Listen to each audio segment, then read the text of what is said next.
इस कहानी की शुरुआत एक बहुत ही बड़ी कमांड सेंटर को दिखाते हुए होती है, जहां पर काम कर रहे सारे वर्कर्स को जमीन के अंदर से अजीब तरीके के सिग्नल्स मिल रहे थे। कैमरा फुटेज देखने पर उन सभी वर्कर्स को पता चला कि ये सब एक खतरनाक क्रिएचर्स हैं जो लगातार बाहर निकल के उनके बेस पर भी हमला कर रहे हैं। ये इतने खतरनाक क्रिएचर्स होते हैं जो कि जमीन पर भी चल सकते थे और हवा में भी उड़ सकते थे। उन क्रिएचर्स ने तो अपने सामने आने वाले सारे इंसानों को खत्म करना भी स्टार्ट कर दिया था और अब देखते ही देखते बहुत ही ज्यादा मात्रा में क्रिएचर्स चारों तरफ फैल चुके थे। सभी मासूम लोगों को बचाने के लिए पूरी दुनिया के मिलिट्री फोर्सेस कंबाइन हो गए थे और अब वो ये पता करने लग जाते हैं कि आखिर ये सारे क्रिएचर्स आ कहां से रहे हैं। काफी छानबीन करने के बाद मिलिट्री वालों को ये पता चला कि जमीन के अंदर मौजूद एक बहुत ही बड़े गड्ढे जिसको गेट कहा जाता था, उसके अंदर से ही ये सारे क्रिएचर्स बाहर निकल रहे हैं। इसीलिए यूनाइटेड मिलिट्री वालों ने उस पूरे गेट को बंद करने का प्रोसेस चालू कर दिया था। कुछ ही दिनों के अंदर ही अंदर वो गेट को तो बंद कर देते हैं, लेकिन यहाँ बहुत सारे क्रिएचर्स चारों तरफ फैल चुके थे। इसीलिए अब मिलिट्री के सारे सोल्जर्स अपने एडवांस वेपन्स की मदद से क्रिएचर्स को खत्म करने में लग जाते हैं। देखते ही देखते उड़ने वाले और जमीन पर चलने वाले क्रिएचर्स की संख्या काफी कम हो गई थी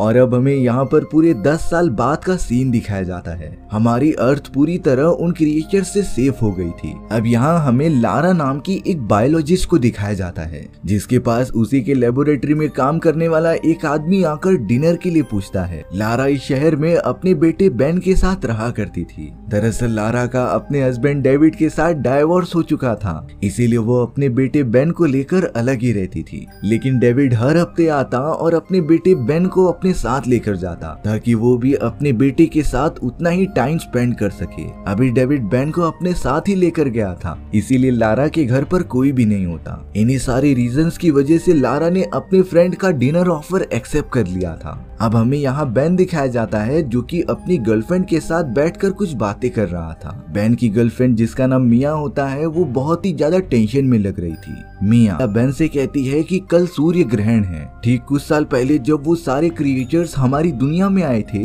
तभी भी ग्रहण लगा था और अब लिसा को ये डर लगने लगता है कि शायद से अब वो सारे क्रिएचर्स वापस से आ सकते हैं। लेकिन बेन उसे भरोसा दिला रहा था कि इतने सालों में सूर्य ग्रहण हुए लेकिन वो क्रिएचर्स नहीं आए थे, जिसका मतलब ये था कि शायद वो हमेशा के लिए खत्म हो चुके हैं। बेन की बातें सुनकर मिया काफी ज्यादा रिलैक्स हो गई थी और अब अगले ही दिन ग्रहण का समय आ गया था। जमीन के ऊपर मौजूद उस बड़े से होल जिसे कि गेट कहा जाता था, उसके ऊपर मिलिट्री वालों ने अपना एक बहुत ही बड़ा बेस बना लिया होता है। लेकिन वहाँ पर काम कर रहे कुछ सोल्जर्स को मशीन में कुछ खराबी दिखाई देती है। सभी लोग डरने लगे थे कि शायद से क्रिएचर्स वापस ना आ जाएं। अब यहाँ डेविड के अंकल जो कि एक सीक्रेट मिलिट्री फोर्स के लिए काम किया करते थे, वो डेविड से कहते हैं कि वो अपनी पूरी फैमिली लेकर बताए गए बंकर के अंदर पहुंच जाए, क्योंकि शहर में बहुत ही ज्यादा खौफनाक चीजें होने वाली हैं। बेन यहाँ पर टीवी देख रहा था जहाँ न्यूज बताई जा रही थी कि चारों तरफ का इन्वायरमेंट बदल चुका है और वैज्ञानिकों का मानना है कि कई साल पहले जो क्रिएचर्स बाहर निकले थे वो अब बहुत ही ज्यादा संख्या में वापस आने वाले हैं।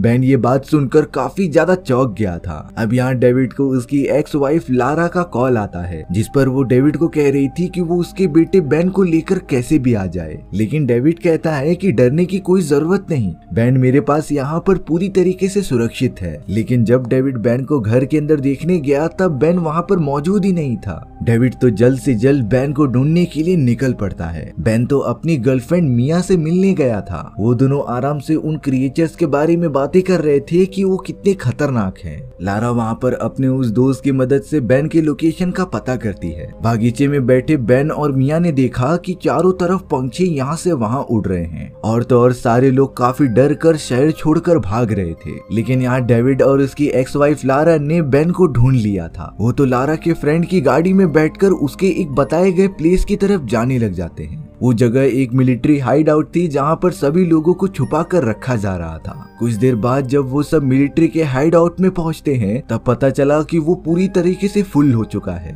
और अब किसी को भी अंदर लिया ही नहीं जा रहा। पर अब यहाँ जिसका डर था वो हो चुका होता है। उन खतरनाक क्रिएचर्स ने गेट को ओपन कर दिया था और वो लगातार बाहर निकलकर चारों तरफ फैलने लग जाते हैं। डेविड और उसकी फैमिली ये सब देखकर काफी ज्यादा डर गई थी, इसीलिए डेविड ने डिसाइड किया कि वो अपने सभी फैमिली वालों को लेकर अपने अंकल द्वारा बताए गए एक बंकर के यहाँ पर चला जाएगा। यहाँ पर ये क्रिएचर्स पहले से इतने ज्यादा खतरनाक हो चुके थे कि इनके मुंह से निकलने वाली लार तो एकदम एसिड बन चुकी थी। ये तो सामने आने वाले किसी भी इंसान को जिंदा ही नहीं छोड़ रहे थे, जिसका साफ साफ मतलब ये था कि ये सारे क्रिएचर्स पहले से अपग्रेड हो चुके हैं। लेकिन यहाँ लारा का दोस्त डेविड के साथ जबरदस्ती करने लगता है कि उसकी कार है तो उसकी मर्जी चलेगी। उन दोनों में इस बात पर कार से निकलने के बाद काफी डिस्कशन होने लग जाती है। लेकिन अगले ही मोमेंट में एक उड़ता हुआ क्रिएचर लारा के दोस्त को पकड़कर लेकर चला जाता है। बेन, लारा और डेविड ये सारी चीजें अपनी आंखों से देखकर काफी डर गए थे, इसलिए डेविड सभी को जल्द से जल्द कार में बिठाकर निकल पड़ता है एक सेफ प्लेस ढूंढने के लिए। किसी को ये बात नहीं पता थी कि ये सारे क्रिएचर्स आखिर क्यों आ रहे हैं। लारा कह रही थी कि कितने लोगों का मानना था कि ये सारे क्रिएचर्स हमें सजा देने के लिए यहाँ पर आते हैं, क्योंकि जब भी इंसान वातावरण के प्रति अपनी लिमिट्स क्रॉस कर देता है तभी ये शैतानी क्रिएचर्स हम इंसानों को पनिश करने आते थे। अब यहाँ कुछ ही देर बाद डेविड की कार खराब हो जाती है, इसीलिए अब उसे कैसे भी करके कार को चेंज करना पड़ेगा। पर वो जैसे ही दूसरी कार में जाता है उसके अंदर एक आदमी पहले से ही मौजूद था, जो डेविड को एकदम शांत रहने के लिए कहता है, क्योंकि उनके थोड़ी ही दूर पर एक खतरनाक क्रिएचर मौजूद था। डेविड बड़ी बारीकी से कार को वहाँ से निकाल ही रहा होता है, तभी उस क्रिएचर का ध्यान बेन और लारा के पास चले गया था। पर वो दूसरा आदमी जो कि गाड़ी में बैठा था वो बाहर निकलकर उस क्रिएचर का ध्यान भटकाने लग जाता है, लेकिन उस क्रिएचर ने तो आदमी को जान से ही मार दिया। डेविड इस मौके का फायदा उठाकर अपने फैमिली वालों को लेकर आ जाता है अपने अंकल के बंकर की तरफ, पर बाहर निकल के बहुत कोशिश करने के बाद वो दरवाजा ओपन ही नहीं हो रहा था। तभी हमें पहाड़ के ऊपर से बहुत सारे क्रिएचर्स के झुंड को दिखाया जाता है, जो कि डेविड और उसकी पूरी फैमिली की तरफ लगातार बढ़ते जा रहे थे। इस बात से बेन, लारा और मिया काफी ज्यादा डर जाते हैं। डेविड तो अपने फैमिली वालों को बचाने के लिए अपनी जान की कुर्बानी देना चाहता था। तभी अचानक उस बंकर का दरवाजा ओपन हो गया था, जिसकी मदद से डेविड और उसकी पूरी फैमिली अंदर चली जाती है।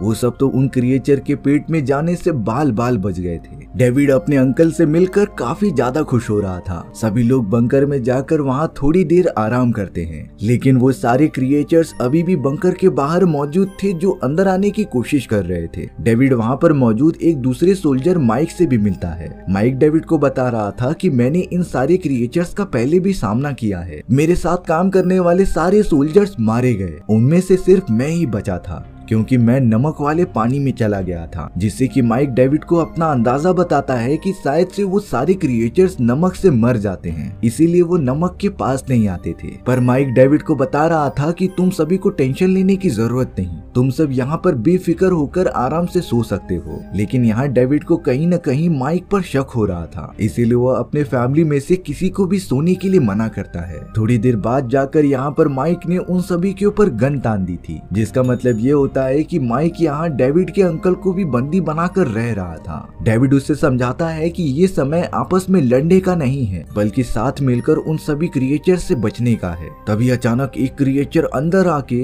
डेविड की आंटी के गले पर काटने लग जाता है। इन सारी चीजों से माइक का ध्यान भटक गया था, जिससे कि डेविड माइक के ऊपर हमला करके उसकी गन ले लेता है। डेविड ने गन की मदद से क्रिएचर को तो खत्म कर दिया था, पर अब वो माइक के ऊपर गन चलाने ही वाला होता है, तभी वो रुक गया था। माइक कहता है कि मेरे पास एक कार है जिसकी मदद से हम यहाँ से बाहर जा सकते हैं। इसीलिए जब वो सारे क्रिएचर्स गेट पर से वापस चले गए थे, माइक सभी को कैसे भी करके अपनी गाड़ी में बिठाकर वहाँ से जाने लगा था। लेकिन बीच रास्ते में ही डेविड की आंटी गन लेकर बाहर निकल जाती हैं, क्योंकि क्रिएचर्स के काटे जाने की वजह से डेविड की आंटी इन्फेक्टेड हो चुकी थी और वो भी पूरी तरीके से क्रिएचर्स में कन्वर्ट होने लग जाती हैं। हालांकि डेविड के अंकल अपनी वाइफ को रोकने की बहुत कोशिश कर रहे थे, पर अब पहाड़ के ऊपर से बहुत सारे क्वांटिटी में क्रिएचर्स आने लग जाते हैं। डेविड की आंटी तो बाहर निकलकर एक जगह पर ही रुक गई थी, जिससे कि वो सारे क्रिएचर्स उन्हें पकड़कर अपने साथ लेकर चले जाते हैं। डेविड तो अपने फैमिली मेंबर्स को संभालते हुए एक मिलिट्री बेस पर लेकर आ गया था।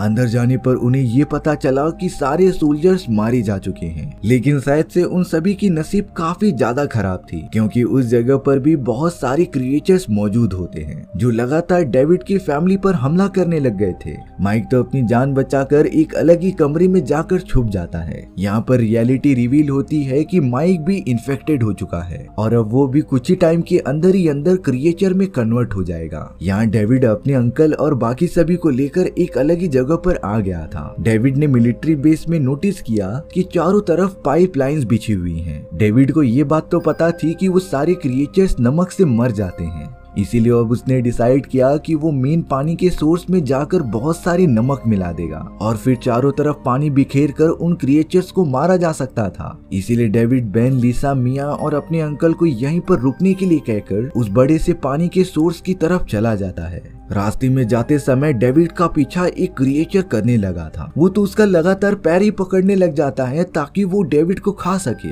लेकिन डेविड के पास कुछ नमक के पैकेट मौजूद थे जिसे कि वो उस क्रिएचर के ऊपर फेंक देता है। नमक लगते ही क्रिएचर की पूरी बॉडी जलने लगी थी, जिसके बाद डेविड तुरंत ही आगे बढ़कर पानी के सोर्स की तरफ चले जाता है। डेविड ने काफी मेहनत से अपना काम तो कर दिया था, पर अब किसी को अंदर से पानी की सप्लाई चारों तरफ से चालू करने पड़ेंगे। यहाँ डेविड के अंकल, लिसा, बेन और मिया मौजूद होते हैं, जिन्हें के चारों तरफ से क्रिएचर्स ने घेर लिया था। उन क्रिएचर्स की आंखें नहीं होती, इसीलिए वो आसपास हो रही हलचल को सुनते हुए आगे बढ़ रहे होते हैं। डेविड ने अपने अंकल के लिए अनाउंसमेंट की थी कि वो कैसे भी करके पानी की सप्लाई को ऑन कर दें, इसीलिए अब डेविड के अंकल काफी हिम्मत करते हैं और अकेले ही आगे बढ़ने लग जाते हैं। पर अब वो सारे क्रिएचर्स डेविड के अंकल पर हमला करने लगे थे। डेविड के अंकल अपने हाथ में वेपन लेकर उन क्रिएचर्स को मारते हुए पानी के सोर्स की तरफ आगे बढ़ रहे थे। वो खतरनाक क्रिएचर्स लगातार डेविड के अंकल पर हमला करते ही जाते हैं, पर अंत में डेविड के अंकल ने वो पावर सोर्स ऑन कर दिया था, जिससे कि चारों तरफ वो नमक वाला पानी गिरने लग जाता है।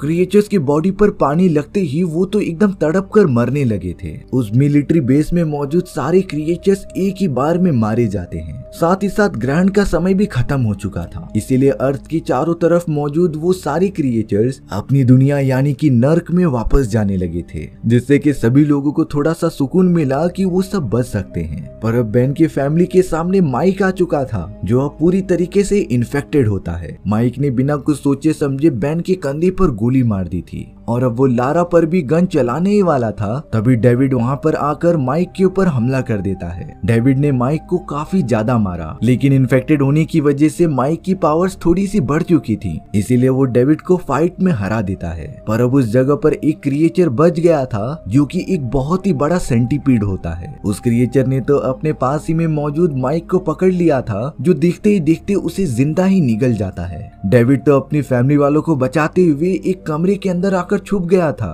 पर वो बचा हुआ एक क्रिएचर अभी भी उन्हें ढूंढता ही रहता है। यहाँ डेविड ने उस क्रिएचर से बचने के लिए कैसे भी करके खारे पानी का यूज किया और उसे एक गैसियस फॉर्म में कन्वर्ट कर लिया। जब वो क्रिएचर दरवाजे को तोड़ते हुए अंदर घुस जाता है, तब डेविड ने नमक से बने हुए गैस को चारों तरफ फैला दिया था, जिससे कि जब वो सारी गैस क्रिएचर के बॉडी में जाती है, तब उसका शरीर एकदम से डिस्ट्रॉय होकर खत्म हो गया था। और अब डेविड अपनी पूरी फैमिली को बचाने में कामयाब हो जाता है। अर्थ पर इतने सालों बाद क्रिएचर्स का इतना खतरनाक हमला देखकर सभी लोगों को अपनी गलती का एहसास हो गया था, और अब जो भी लोग बचे हुए होते हैं वो सब बाहर निकलकर अपनी डेली लाइफ स्टार्ट कर देते हैं। और इसी के साथ हमारी ये कहानी यहीं पर खत्म हो चुकी थी। सो व्यूअर्स, आपको ये स्टोरी कैसी लगी कमेंट सेक्शन में बताना भूलना मत। और अगर आपको मेरा एक्सप्लेनेशन 1% भी अच्छा लगा होगा ना, तो वीडियो को लाइक एंड चैनल को सब्सक्राइब जरूर कर देना। मिलते हैं नेक्स्ट वीडियो में, बाय बाय।